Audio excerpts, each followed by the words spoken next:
I'm Emily Kumler, and this is Empowered Health. Once upon a time, I used to look at sort of peer-reviewed research and take it as though it were truth. And what I have learned in the course of especially looking at nutrition studies, but also just sort of looking at medical studies in general, is that these studies no longer hold the same weight that I once thought that they did. Now that I've learned more about the peer review process and also just all the different kinds of studies that are out there, which I feel like we talk a fair amount on this podcast about the difference between like epidemiological research versus doubly blind clinical trials. And our guest this week is somebody who I have so much respect for because first, she, sort of recognized a void in her field. So she's a psychiatrist. She was trained at Harvard. And as she says, they got, a couple hours, which you'll hear about, of nutrition training in med school, and then none during her residency in psychiatry. And she realized that there might be something about the way we eat food or what foods we eat that directly impact our brain, and that so much of what you're taught in med school and certainly post-med school work is about finding the right drugs to treat the right illnesses. And in her case, she has found that she can treat a lot of people, most people who come to her, by modifying the foods that they eat rather than putting them on psychiatric medication. Now, that's fascinating, and she and I could have spent the whole hour easily talking about that. But one of the other things that I have learned from her is just how important it is to go through research that's coming out today to look for conflicts, not just conflicts of interest, but even like conflicts within the data. And she has done this in a way that I think is unrivaled. And so she basically takes all new research and she reads it really carefully, and she goes back to sort of first principles and doesn't assume that anything is what it's supposed to be. So she and I will talk a lot about how, the sort of vegan movement versus the carnivore movement has created this sort of polarized environment, and what is actually best for the human body.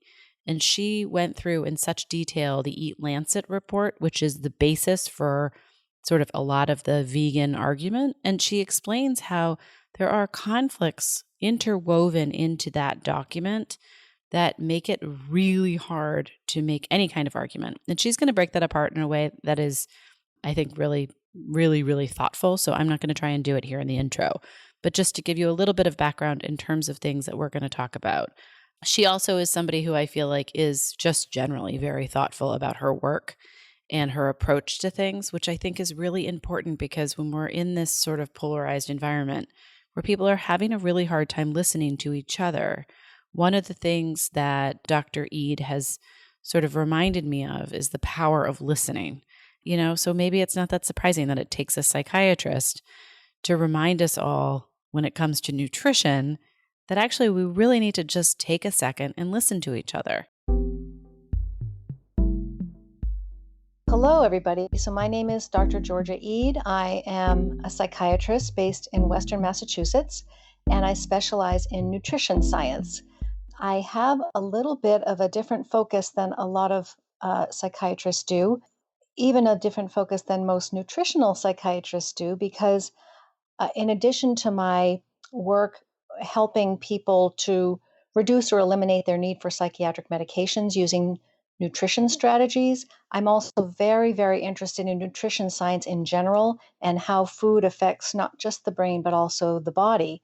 And so over the past 10 years, I've spent a lot of time researching the research about nutrition and trying to understand, sort of get to the bottom of things about many of the different debates in the nutrition world. And one of those being the plant versus animal debate, which is a very, very interesting and passionate topic for a lot of people. So I approach my work with a particular mindset. I think about what food contains and how we obtain those ingredients and how food affects the brain and the body. So anytime I'm thinking about giving people information or guidance about what to eat, I'm thinking about that particular food and how it works for or against a particular individual. One of the things that I was sort of so excited to have you on and talk to you about is this idea that there is a real connection, which I think sometimes people don't realize, that like what you eat really does impact your brain and your body, not in much more ways than just sort of making you fat or not. I mean, that's probably, one of the end results that we're all very focused on.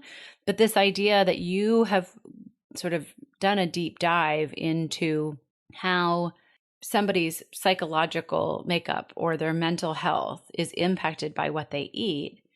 You're the first person that I've heard of who's doing that kind of research. And I think that's so valuable, right? In this sort of over medicated environment that we live in. Oh, yeah. 1 in 6 people in the United States now take a psychiatric medication. And I just refuse to believe that that's necessary. I think that, like so many other chronic conditions that are becoming more common and more serious over time, I think that so much of our health has to do with how far we've gone astray with our diet. We simply have, and we'll talk about this today, we have the wrong information about what a healthy diet really is. And so I first became interested in this topic because, just like I'm sure most of your listeners, I used to think of food as simply a way to control my weight. And, I knew that it had to be, healthy and had to have nutrients in it. But I really just thought of food that way. And in 4 years of medical school, we had maybe 2 or 3 hours of nutrition training. And in 4 years of psychiatry residency at a Harvard training program, we received zero. We didn't talk about nutrition once in 4 years of psychiatry. So when I left residency, I thought of the brain as a bag of neurotransmitters designed to be manipulated with medications. That's how I was trained. And I had to retrain myself when I became interested in this topic to think about things differently. And that's because my own, this is true for so many of us, more alternative practitioners, is because my own physical and mental health improved so much when I ignored the guidelines and tried different ways of eating and was able to heal myself. And so that's what I do now with other people. And I hope that by the end of our conversation, more people will think about food as not just a way to control their weight, but a way to control their brain chemistry. Well, yeah. And I think if you want to just sort of elaborate on that a little bit, because you obviously had this sort of light bulb or like aha moment where you realized that what you were eating might be sort of anecdotally, right? Like you had this anecdotal experience basically where like what you were eating maybe was contributing to health issues that you were facing. And so you played around a little bit with it and ended up finding that you could heal yourself through diet. And is that what sort of led you to become the researcher that you're now very well known for? It's exactly what happened to me and so many of my colleagues in this in the nutrition world, where we're kind of challenging the conventional thinking. So what happened for me in a nutshell was I used to eat the way I was told to eat. I was actually well known by my friends and family for eating a healthy diet, and so I ate high fiber, low fat, low cholesterol, lots of plant foods, and soy milk, and I mean cereal, sort of high fiber cereals, and everything was sort of low glycemic index, and I ate that way and I exercised religiously. I used to run and go to the gym and work out every single day. And I thought it was really healthy. But then when I sort of hit my early 40s, that all fell apart and I started to feel unwell in a variety of ways. And I think many of your listeners may identify with these things like IBS and chronic fatigue and migraines and fibromyalgia. And I just didn't feel well. And none of my very smart Harvard doctors were able to figure out what was wrong. All the tests came back normal, but I knew that I was not well. And so I just started experimenting with my diet. And it took me about 6 months, and I kept a food and symptom journal. And I gradually removed things and started to feel better. And the diet that I ended up with, and this was purely by trial and error, this was before there was much information on the internet about these things. I ended up with a diet that was mostly animal foods and very little plant foods. And I honestly thought that that diet was going to kill me because that's what I had been told, that high cholesterol, high fat, high animal protein diet was unhealthy. So I thought, well, this diet has healed me. of every single symptom that I had been struggling with, countless symptoms. I need to understand how this diet works. Is this diet dangerous for me? And furthermore, I need to understand for my patients whether there's some information that I could learn that would help them as well, because I had many patients who were struggling with a lot of these same conditions, and I had never been able to help them with medication. Mm-hmm. I think that one of the most important things that I realized for myself was, even though I wasn't trying to use this diet to address a mental health problem, all of my symptoms were physical except for the fatigue, really. When I changed my diet, my mood, my energy, my concentration, my productivity all improved significantly. And so I I just became curious as a psychiatrist, how does it affect the brain? And if I could figure that out or learn a lot more about it, maybe I would have more to offer patients. So that's how I became really passionate about this topic and studying the scientific studies. And so before we get into the research that you have done so comprehensively, and I think in really sort of debunking a lot of what is conventionally believed to be true, which is really like sort of the point of the episode. But I do want to talk a little bit about, I feel like so many women and girls today are diagnosed with anxiety and depression. I don't know if it's more than ever. And I'm sure people could make an argument that, maybe there's an overdiagnosis or more people are comfortable getting treatment or screened or whatnot. But what did you learn in terms of like those sort of specific mental health concerns about diet? I'm sort of curious. It sounds a little bit almost like the, popular Whole30 of like, just go back to eating like meat and vegetables and like cut out dairy, cut out gluten and see how you feel. And the big thing with the Whole30 that I always think is so interesting is that people often don't feel great, while they're doing it. But when they add back in the things they were eating before, they realize, oh, now I'm getting headaches again, or like now I'm really tired in the afternoon. And it's almost like the absence of the thing, you don't recognize it until you add it back in and the symptoms return. But I don't know much about this piece of like mental health and nutrition. Sure. So what people who are listening, if you have anxiety or depression or any kind of a mental health issue, ADHD, difficulty concentrating, or even if you or a family member have a serious mental illness, it's just incredible how much power there is in dietary changes if you know which changes are worth making. And so, unfortunately, the advice that we're given doesn't really help a whole lot. We understand a lot more about root causes of mental illness than most people think we do. And so, for example, inflammation on a microscopic level in the brain. Inflammation is one of those root causes of most chronic illnesses, and the brain is no different. So inflammation, something called oxidative stress, which just means that the cells in your body are in overdrive, and they are releasing sort of like little free radicals, which are kind of like bulls in a china shop, and they can cause internal damage to cells and even kill cells from the inside out. And nutrient deficiencies, which are very common in our modern diet for a number of reasons, and something called insulin resistance. When insulin resistance makes it hard for the brain to access energy. And insulin resistance is also sometimes called prediabetes. Now, the majority of us in the United States now have prediabetes and in many Western countries. So prediabetes is simply our body's carbohydrate metabolism is breaking down. And it makes it very, very difficult for us to handle carbohydrates, for many of us, even from whole foods like fruits and vegetables. So the metabolism of the brain, the nutrient availability to the brain, and the inflammation and oxidation, which is caused primarily by processed foods, refined carbohydrates, vegetable oils, things like that. All of these things can be changed very easily. Well, they're simple. It's not easy to make these changes, but they're really simple, straightforward changes that anybody can understand and apply if they have the right information. I think one of the pieces to stick on with this is this idea that insulin resist, like I feel like people will very often say like, oh, well, when I was a kid, I could, right? Or my kids can.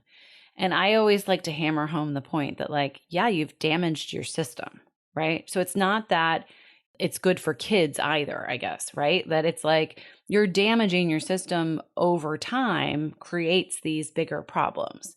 And that if you don't feed your kids a lot of refined carbohydrates, or, we'll get into sort of like vegan diets for kids and stuff like that. But that this is not actually the way anybody should eat. And so I think there's this misnomer, which I like to point out when we do talk a little bit about nutrition with children, because I know we have a lot of moms who listen to the show. And I think just because your kid isn't overweight doesn't mean that they can handle the sugary processed stuff. And that we all look to weight as this sort of bodily response to health, which is right. I mean, it's accurate, but it's not the whole story. And it certainly doesn't tell you the origin of the problem. Thank you very much for saying that, because that is critically important. You cannot tell if somebody is healthy simply by looking at their body. Now, there are clues to dietary issues in children, things like hyperactivity, dark circles under the eyes, gastrointestinal upset, getting sick all the time, being real, chronic congestion or constipation or other kinds of stomach aches. There are definitely low energy. There are lots of clues to dietary problems in kids. But if you've got a child of normal weight who appears healthy in every way, including all those ways that I just mentioned, it's still a very, very dangerous thing to feed them what we consider children's foods. Mm-hmm. They're all sweetened, all processed. Sugar is very damaging to the brain, and it literally will put your brain on a path to destruction from no matter what age you are. And we know from the science is very, very clear on this, that Alzheimer's disease begins with insulin resistance in most cases and begins decades before any memory problems become apparent. And so you have to think about sugar as just like any other thing that you'd want to keep away from your children, like cigarettes or like alcohol, and really train them to eat carbohydrates from whole foods only, fruits and vegetables. And this is really the only chance you have to give them those good habits. Once they're in high school, it becomes a lot more difficult. When they're young, that's when you can teach them and model for them these really healthy behaviors. Yeah. And I think, we've had Dale Bredesen on the podcast, and he talked a lot, obviously, about Alzheimer's and inflammation and how, there is the potential to sort of reverse damage too by getting on these more anti-inflammatory kinds of diets. And certainly when we had Gary Taubes on, he talked a lot about sort of the impact of, or the role of sugar. And, one of the things that I think Gary and I tend to joke about, but is like really not funny, is that like, if you looked at sugar as a drug, right? Like we give it to kids to pacify them. We use it in our celebrations. Like he has that great passage in his book, The Case Against Sugar, about how like this is literally, I mean, like everybody crashes, right, after they have it. So you give them more. It's like, this sounds like cocaine or something, right? But it's everywhere and it's pervasive. And I think that, also makes it a challenge, right? It's not like, people may even have an awareness that sugar is bad, but then at the same time, well, you can't not give people, you can't not have birthday cake. And some of that stuff I think is so culturally ingrained that I think it's a perfect segue for us to talk a little bit about the EAT-Lancet efforts, because I think that really, for a lot of people, solidified this idea that we shouldn't be eating meat, that, what's best for the body and best for the environment is really this, sort of more vegan lifestyle. And there's something really compelling about combining like you're killing the planet and you're killing your body in a report that's by a, very reputable publication, which we could spend a whole nother episode talking about. But, I think that report, you have done an incredible autopsy on that report and the data behind it. And so I kind of just want to give you some space to get into all of that, because what was widely covered in the media was not the deep dive into, what was involved in their data sets, or like, where did they get this data from, and the food frequency questionnaires, and, how often they actually asked people what they were eating. I mean, all of that stuff, I feel like who should really be on a vegan diet and all of the caveats to that.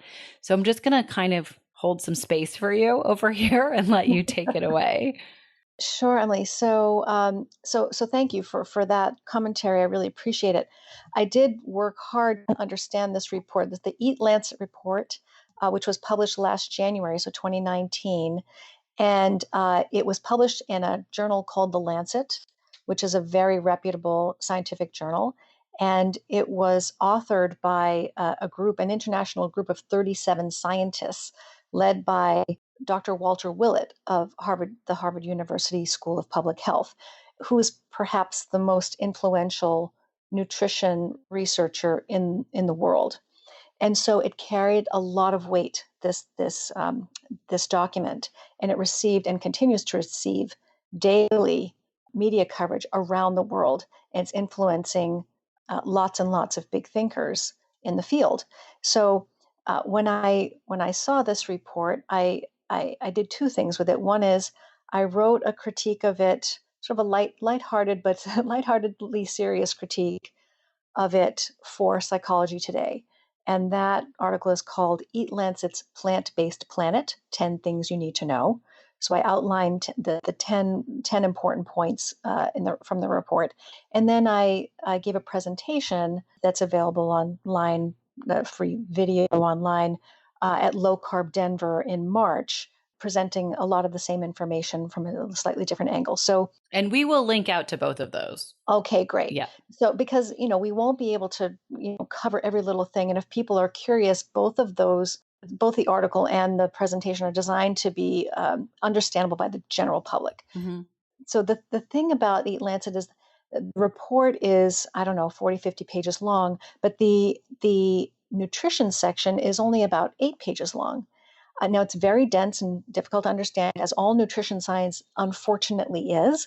But I love I love reading things like this and trying to make sense of them. I worked in labs. I was a research assistant in science labs for 7 years before I went to medical school. So I'm not afraid to read these papers. And in any case, this 47-page document, and I read these 8 pages repeatedly, and what I came to understand the more times I read it was that the authors who were essentially concluding in their report and trying to advocate in their report very strongly that everyone on the planet should eat as little meat as possible, ideally none at all, no animal foods, not just red meat, but no animal foods whatsoever. That the authors who are advocating for a vegan diet for the planet's inhabitants were actually repeatedly making arguments that formed an airtight case for the inclusion of animal foods in the human diet. So the opposite of what they said their intention was. Opposite of what they said. And so now I don't think they expect that anyone's going to read their report, And so when you actually read it, and you have to read it several times to believe it, that you're believing what you're seeing, because it's crystal clear. It's very, very obvious. They give repeated examples of how important animal foods are for infants, for growing children, for teenage girls, for aging adults, for the malnourished, for the impoverished, for pregnant women, for anybody with insulin resistance, which is now more than half the population. They make it crystal clear that their recommended diet is insufficient, inadequate, or dangerous for all of those people. So I feel like we just need to stop for a second. That is so confusing, right? Because here we're getting this, how do I say this? Like we're getting this basically like news blast about how eating meat and animal products is dangerous, literally dangerous. Like it will kill you, you'll die earlier, you'll, destroy the planet. And in the report that everybody is citing as proof for that conclusion or those conclusions, they are what could be called contradicting themselves. I would also say like kind of covering their own asses. I mean, like, right? Like that's so strange. Have you had any kind of correspondence with them or any of the authors just sort of say like, hey, I'm a little confused by this. Like your conclusion says X, but in your nutrition section, you're actually saying something contrary. No, I have not written directly to any of the authors of the report. However, after I and several, I was not the only one who wrote a public critique of their document. There were others as well. Diana Rogers, who's a registered dietitian, Dr. Zoe Harcombe, who's a nutritionist from the UK, many others. We wrote some very public, critical, respectfully written, but critical of this document. And what ended up happening was the Lancet in November analyzed all of their response on social media to their report, and they noticed that articles like mine were receiving, in many cases, a lot more attention than articles that they had been promoting to support their work. And so when they analyzed all of this, they found that our work had disrupted their media message and had come across as more convincing often to undecided readers. And so we were actually making a big difference in how people understood the report. That apparently ruffled some feathers because the Lancet published a critique of our critiques, essentially calling us liars and calling us, propaganda machine, and not taking issue with a single substantive comment we made. So in this Lancet report, in this Lancet article that criticizes the criticism, they're not criticizing the content of the criticism. They're criticizing the fact that there was criticism. But you see, this also drives me crazy because I feel like any good scientist is supposed to be incredibly critical of their own work. So it's not a popularity contest. It's not like, oh, Dr. Eid got more Twitter responses than our magazine did, and therefore, like, we need to up the ante. This was not an opinion piece, right? No. I mean, this was basically like what would be considered in journalism a news report. And so if it's factual, then you have to stand by the facts. And if somebody's saying that your facts aren't right, then you either need to, correct what you have said, or you need to put forward the evidence that you have that shows why the other side is incorrect with their criticism. They did neither of that. That's exactly right. And that is a pattern.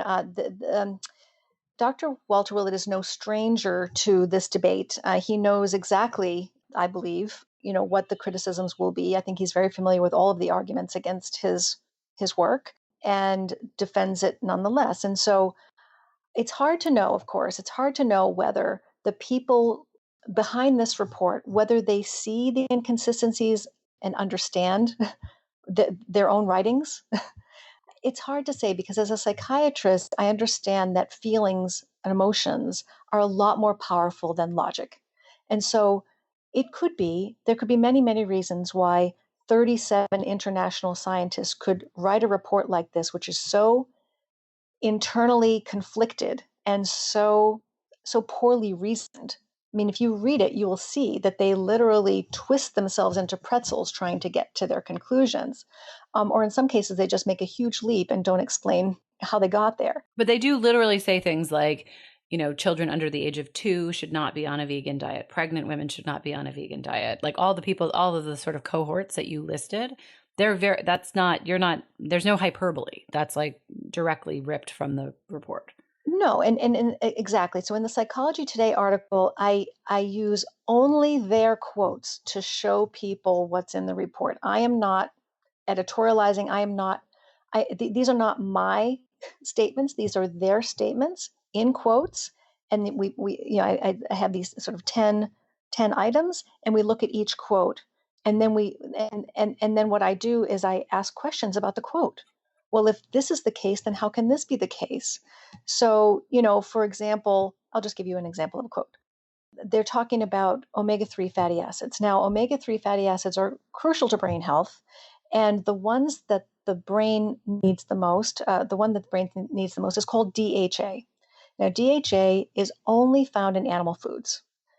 It is very, very difficult for us to convert enough of the type of omega-3 that is found in plant foods to enough DHA for the brain's requirements, particularly during pregnancy and the first 2 years of life. So So in any case, they say, and because they don't want you to eat fish because it's an animal, they say, well, fish has, this is a quote, fish has a high content of omega-3 fatty acids, which have many essential roles. Then they go on to say, plant sources of ALA can provide an alternative to omega-3 fatty acids, but the quantity required is not clear. They don't know how much plant ALA a person might need to meet requirements. And the reason for that is because the literature is very, very clear on this point. There's widespread agreement that plant ALA cannot meet the needs of a human being, particularly in early life. So, and then they go on to say, quote, about 28 grams per day or 1 ounce of fish can provide essential omega-3 fatty acids. Therefore, we have used this intake for the reference diet. We suggest a range of 0 to 100 grams a day because high intakes are associated with excellent health. But they haven't told you how to get it if you can't eat fish. They haven't told you how to get it, but they also say just a range of 0 to 100 grams a day of fish. So that one of their recommendations is that you could actually eat 0 grams per day of fish, even though they've just told you that you have to have these omega-3 fatty acids, and they're not really clear whether you can get them, enough of them from plants. So this is the kind of pretzel twisting that happens, where they'll say, oh, this is high intake is associated with excellent health. Therefore, we recommend that you could eat as little as 0 grams of this per day. And so just to talk about Walter Willett's influence on this, I feel like, a lot of people may not know his name, but he is sort of like, I wouldn't say like the modern day Ancel Keys is maybe pushing it a little bit, but he is very powerful when it comes to sort of nutrition advice. And he's at Harvard and he is authored or co-authored, I don't even know how many papers. He's always been a huge low fat guy.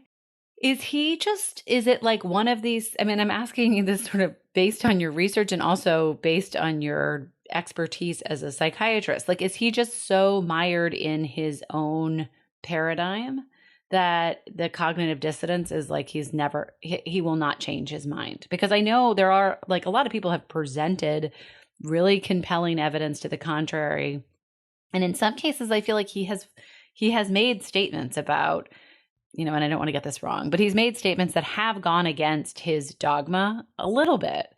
But it doesn't seem like he's coming around to any of this. And at some point, it seems like, and maybe I'm so in the weeds when it comes to the sort of like low carb community or whatever. Like, I feel like I'm constantly hearing from keto people about, reversing all kinds of ailments and disorders and diseases. Like, he must get all of that in spades.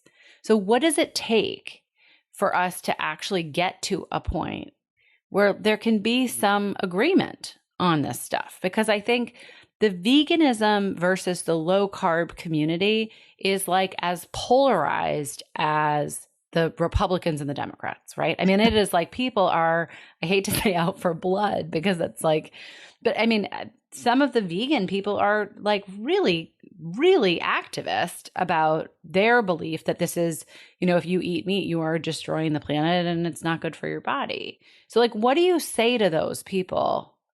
And maybe on both sides to sort of say like, whoa, like, can we try to extract some of the emotion from this?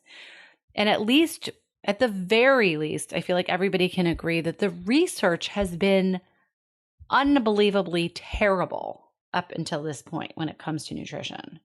So many good points there, Emily. So I'll take the last point first. Sure. So emotions run deep on all sides of this debate, and not just on the vegan side of the debate. And so I witness that myself on social media every day, people attacking each other for what they eat, whether it's animals or plants. And so people have very, very strong feelings about food. We have really strong emotional attachments, cultural attachments to food, beliefs about food. And now what we're being told is that our food choices are having an impact on the planet, and therefore we're made to feel guilty about food choices, responsible for the very well-being of the planet and the future of children. And so it's a huge, important topic. Now, unfortunately, low carb versus plant-based makes no sense to me because because there is a lot of common ground there. You do not have to eat animals to eat a low carbohydrate diet. Mm-hmm. Low carbohydrate has nothing to do with plants or animals. Insulin resistance, you can address diabetes, obesity, etc. You can address those problems, lose weight, get your blood sugar under control without eating animal foods if you so choose. It's not about plants and animals. That debate is not about plants and animals. So you can be a vegetarian low carb. It's harder. It's harder to eat a vegan low carb diet, but it's not that difficult to eat a vegetarian low carb diet. I step out of that one. But where the mythology really takes hold is in the plants versus animals for human health. There is just no scientific evidence, absolutely none, that animal foods are dangerous to human health. We'll leave dairy aside because I have my concern about dairy, but we're talking about meat, seafood, poultry. Those foods are ancient foods which the brain and body evolved to obtain nutrients from. They're the only foods that contain every nutrient we need in the proper form, in the proper ratios, and without any natural anti-nutrients. So a lot of plant foods naturally contain compounds that interfere with our ability to access their nutrients because they're trying to defend themselves from being eaten. So animal foods are the only whole foods, the only true superfoods, because they are the most nutritious and the least damaging to our health. And that's just the opposite of what most people hear. The reason why people hear the opposite every day, all day long, is because of a pseudoscientific, and I'm quoting Gary Taubes here, a pseudoscientific methodology. There's a type of experiment, or a type of, let me put it this way. The lion's share of nutrition studies that show up in headlines and in our dietary guidelines come from a type of nutrition study called an epidemiological study. And an epidemiological study is not a scientific experiment. It is a questionnaire-based guess, often a very, very biased guess at that, about which foods are linked or associated with specific diseases. These are literally guesses. They are wild guesses based on people's very flawed memories, filling out questionnaires about how many cups of blueberries they ate over the past 12 months. That kind of ludicrous. And then you may be able to generate a guess about, okay, maybe people who eat lots and lots of blueberries have less heart disease or dementia or what have you. But that's a guess. You need to test that in a clinical experiment. And until you do that, you shouldn't be telling anybody how many blueberries to eat. And this is the problem with nutrition epidemiology. Professor Walter Willett is the grandfather of nutrition epidemiology. He designed these questionnaires. He designed this methodology. My guess is that he's very, very attached to it, that he's professionally attached to it, that he's emotionally attached to it, that he's financially attached to it. And I can't imagine it would be easy for him to come out and say that his methodology is useless and wrong. So let's just talk about the food frequency questionnaires, because I don't think people have any understanding of how flawed these things are, right? And so studies, epidemiological studies, sometimes look at populations of people, right? So one of my favorites is always like the Mediterranean diet. And like anybody who's spent any time in the Mediterranean knows that there's a huge difference between, one country in the Mediterranean and another. So you're sort of like, well, which one are we talking about? I mean, even in Italy, right? Like take a lot of pride in the fact that the North and the South are very, very different places, right? And they eat different things. And so I always sort of say, like, when you're looking at something that sort of seems to be conclusive in some overarching way, but it's an epidemiological study, you have to remember that no one can actually say anything about cause. They're trying to find an association, and they're often doing that by picking specific variables or data points that will sort of corroborate what their hypothesis is. And from my perspective, I feel like epidemiology is great for generating a hypothesis. But to your point, you cannot say anything about it unless it's been tested in a clinical trial. And most of these nutrition things have not been tested in clinical trials. I think the other point to just sort of hang on to here is that it seems like there are I mean, at least a dozen that I know of studies where they go in and they actually do like a food frequency questionnaire at the very beginning of the study. And then they go back to those subjects some 10, 20 years later, and they call this a longitudinal study. And they figure out like, what did the person die of? Or what ailments do they now have? And there's an assumption that they kept eating the same things for that period of time. Yes. Despite the fact that they didn't check in with them. So like what I ate 20 years ago doesn't resemble in any way what I eat today.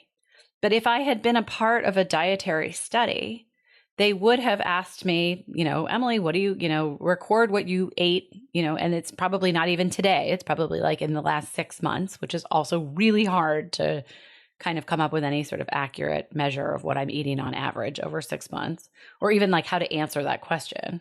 But then they don't actually ask me again. Right. And so, I think especially maybe for everybody, but for our audience, that's, really a female audience. And this podcast is really about female health. Like we all will try new diets. I don't know how many diets I've tried in my life, but like if somebody asked me what I was eating in college 20 years ago, it was like ramen noodles and beer and vodka. I mean, like that's right. Like that's not really what I eat anymore. But that would have been like, they would have assumed that I was eating ramen noodles, beer and vodka for 20 years. And so it's just like, I feel like when you break it out like that, it's unbelievable to me. And it makes me so angry that like, this is called science, right? Or that this is given to people as some sort of advice about how to be healthy or how not to be healthy, or like what's going to make you sick. These are all fantastic points. And to make matters even worse, because everything you just said is 100% true, to make matters even worse, so when you're given these questionnaires, and I've looked at lots and lots of these questionnaires, they will ask you, how often over the past 12 months did you drink 2% milk? That sort of a question, right? And you'll have to specify the quantity of the milk and how often per week you've been drinking it over the past year.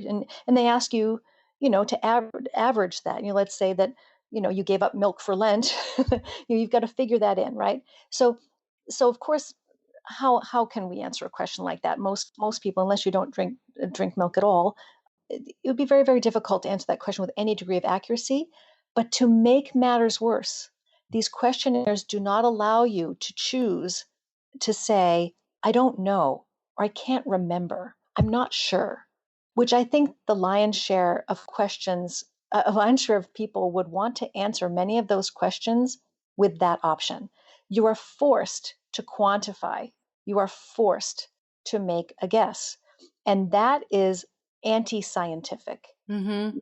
You're not measuring anything. People think, oh, they looked at these diets over 20 years and they saw, this was a very long study. It was 20 years long. Or this study had 50,000 people in it.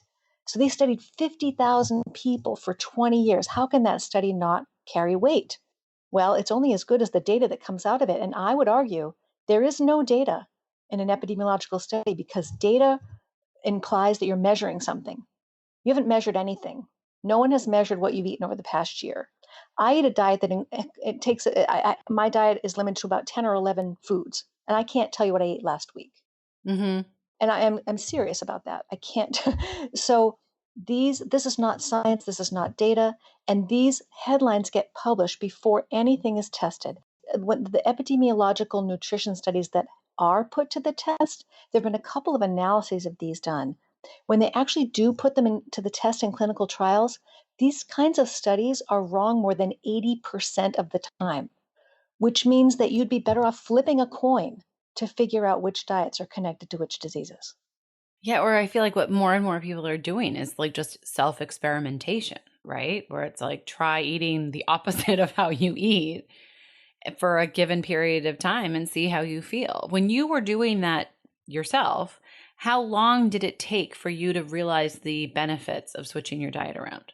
Well, it took me about 6 months. I mean, things were, it was kind of rocky in the beginning because I didn't know where I was going with it.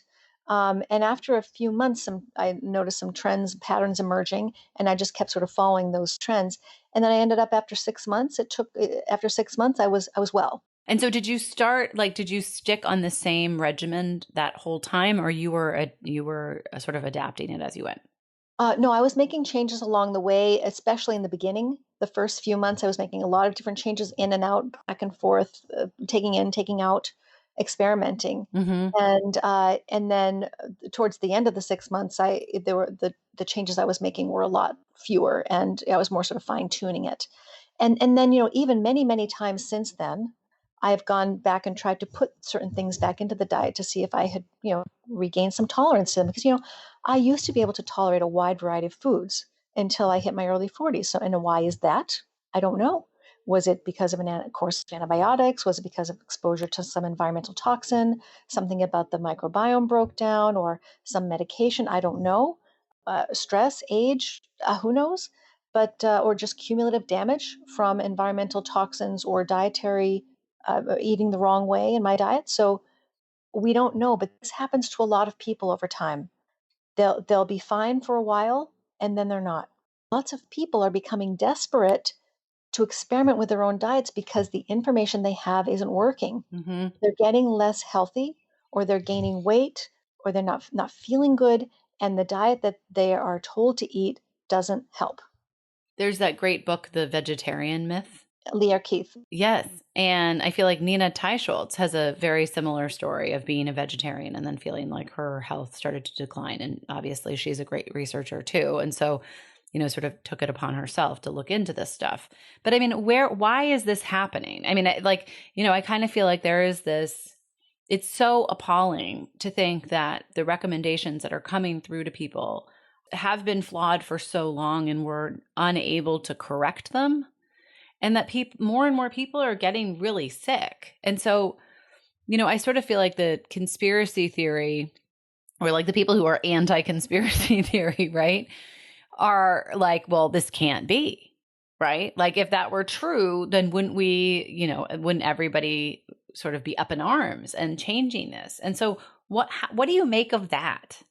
Well, I think we want it to be true. I mean, I think most people want a plant-based diet to be the healthiest diet because it feels more compassionate. It feels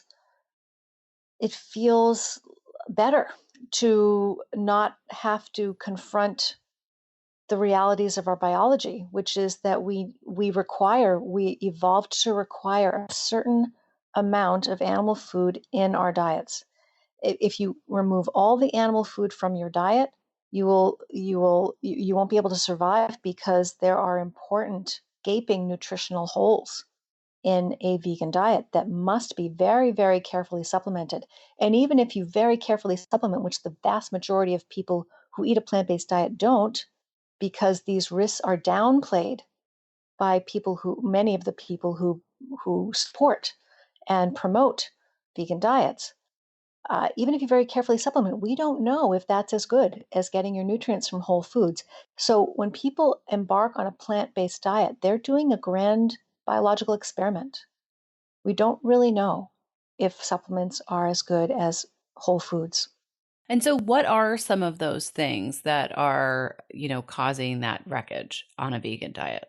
Well, there are certain nutrients which are not simply do not exist in plant foods, and many others which exist in the wrong form and are harder for us to convert into the proper form. And then there are these things called anti-nutrients, which interfere with our ability to access the nutrients that plants do have in them. So, for example, a really good example is spinach. People think of spinach as very high in iron, and it is, but good luck getting the iron out of the spinach, because there are compounds within the spinach called oxalates, which block virtually every molecule of that iron from entering your body. So there's no available iron in spinach. And so that's just one example. But there are nutrients which don't exist in plant foods at all. And these are B12, vitamin B12. I think a lot of people are aware of this nutritional hole. B12 is critical for making new blood cells, for the development of the brain and the nervous system, plenty of other important things. So you must supplement with B12. And it takes several years, up to 5 years, for B12 deficiency to develop.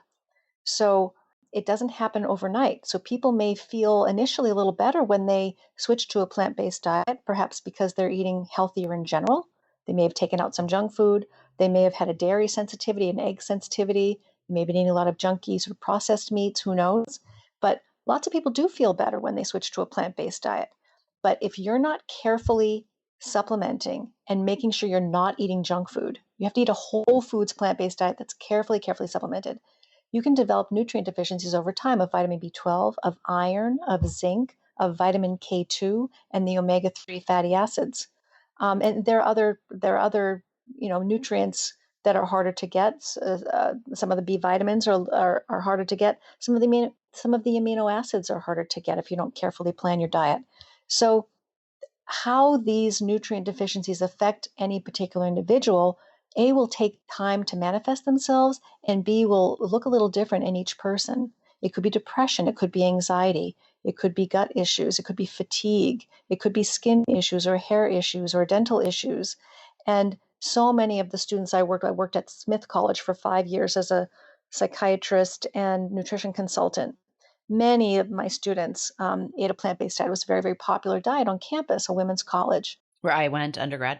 Oh, that's right, Yeah. Emily. And not a single one of the vegan students that I worked with was completely healthy. But it gets confusing and complicated because most of the students I saw, regardless of what they ate, weren't healthy because they're eating so much junk food in addition to whatever plants or animals they're eating or not eating. They're eating so much junk. Yeah, hence the ramen noodle vodka diet that I referenced earlier. How do you tease that apart? So, no matter what you're eating, whether it's plants or animals, educate yourself about the nutritional wholes, supplement carefully, keep an eye on not just your weight and your cholesterol, but your entire health and in your entire sense of well-being, and keep an open mind and eat whole foods only, no matter which diet you're eating. Keep the junk food out, the processed foods out as much as you possibly can. Those rules apply to both sides of the fence.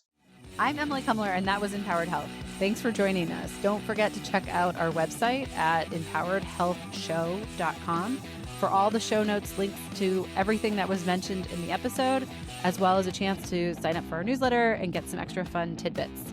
See you next week.